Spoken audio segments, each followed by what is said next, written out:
What up, Marsh Pod? Oh, we've got some drama in SimWorld Hoops. A little LA bias cannot escape this league, apparently. Let's do it.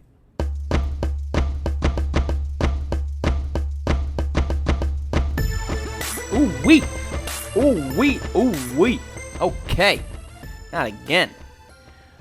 Well, we thought we were just getting 4 good games of basketball on a Tuesday night as we record this following the conclusion of the 4th and final game. And we got some great games. Like, I don't know, JoJo Kearney quite literally saving the day for Beasts of the East. Incredible finish there.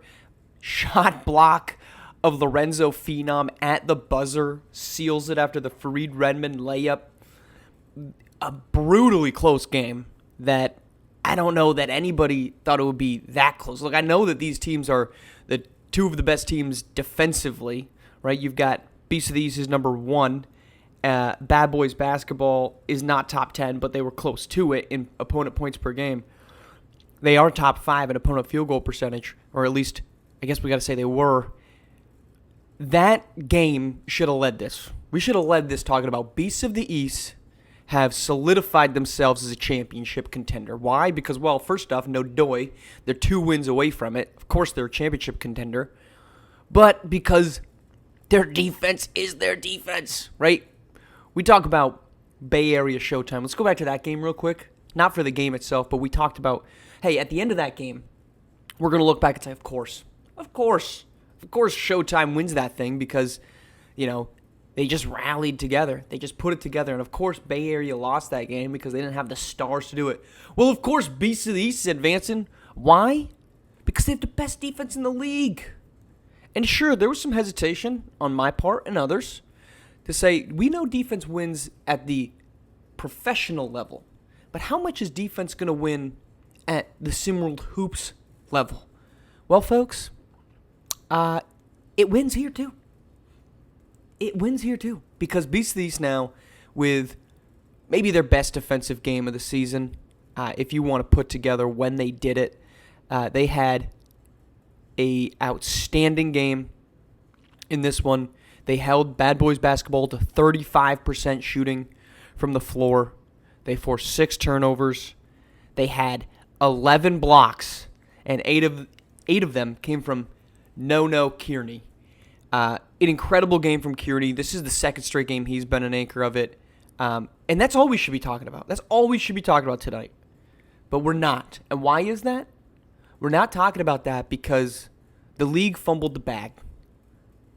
For whatever reason, while they welcomed 16 teams to Houston, Texas, for some reason, they thought it'd be a good idea for Los Angeles-based Showtime to return on a Monday, to just come back the next day.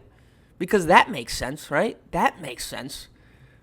Did any of these other teams, did Southeast Select leave Houston? Not that we're aware of, and Southeast Select is closer. Did Yacht Club go back to Miami? No, they stuck around. How about Beasts of the East? Did they return to the Eastern Seaboard? Nope. They stayed in Texas despite its heat. But Los Angeles was allowed to return to Los Angeles. Showtime could return to Showtime. And what did that gift us? Well, it gifted us weather delays and a forcing of Showtime to then play the host to the best team in the league. The best team. Make it make sense. Make this make sense to me. That you can travel, no problems, no questions. You can travel via plane from Houston to Los Angeles.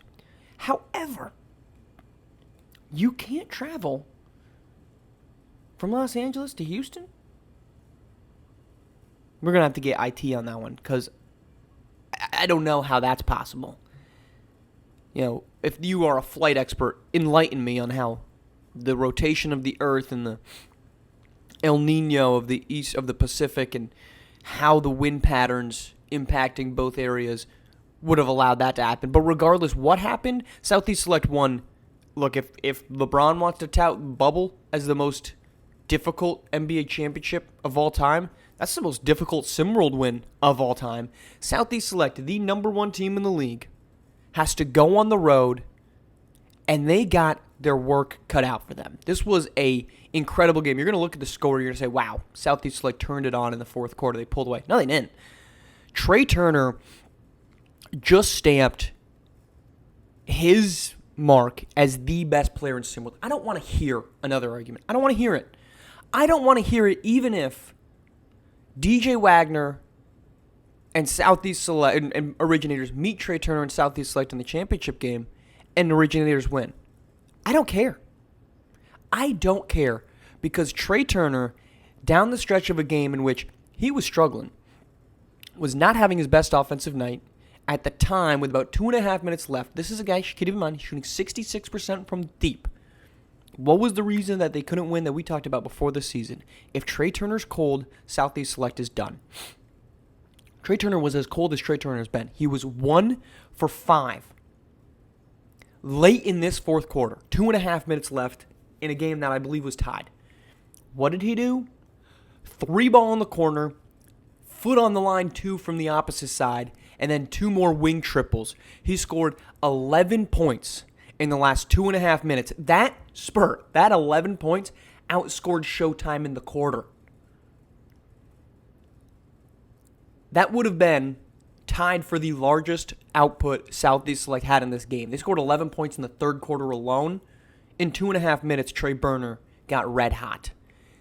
There's no more debating Southeast Select as the best team. And again, Nadoy, they're 2 wins away from being crowned just that. But there's no debating Trey Turner as the best player. Why is that? Because he's 1 year removed from leading this Southeast Select team to a SimWorld Hoops championship game. Now he's almost a calendar year away, or later. He's 1 win from getting back there. He has done this, and with all respect, you all know my opinions of this roster. It's a good roster. It's not a great roster. There isn't another offensive piece. The second highest scores in this game was Terrell Pearson, who after having a phenomenal first game of this play of the race to 1, 12 points, 12 minutes, 11 points in 20 minutes, 4 of 11 shooting. And Keandre Baldridge had 11. Don't forget, Gabe Pope, 8 points. Good for him. I kid. But anyhow, Trey Turner is carrying this team offensively on his own. And he's doing it at a much better rate than we've seen other guys have to carry teams. Jason Maguez had to carry Lone Star. They're already gone. Best Coast Ballers were carried by Lace Darius Outlaw. They're already gone. The only other team that I think you can make an argument for being carried by a single player are the Originators. And even they, you kind of have some other pieces that you like, but surprise, surprise, those are the 2 dudes left. It's not, understandably, because of an injury or a health concern outside of his own. It's not because Bronny James is still standing. He was a single star, 10-pole guy. Beyond the Arch isn't standing. Lace Darius Outlaw isn't standing. You add in Trey and DJ, that's your top 5. Japheth Towns, you want to make the case for he's number 6? He's gone. Gotham 5, Mackenzie Mbako, maybe he's top 7? He's gone. There was no more debating. Trey Turner is the best player in SimWorld Hoops because he just won the hardest game in SimWorld Hoops. And he's 1 win away from getting back to the same exact place he was a year ago. Your Honor, I rest my case. We'll talk to you Friday.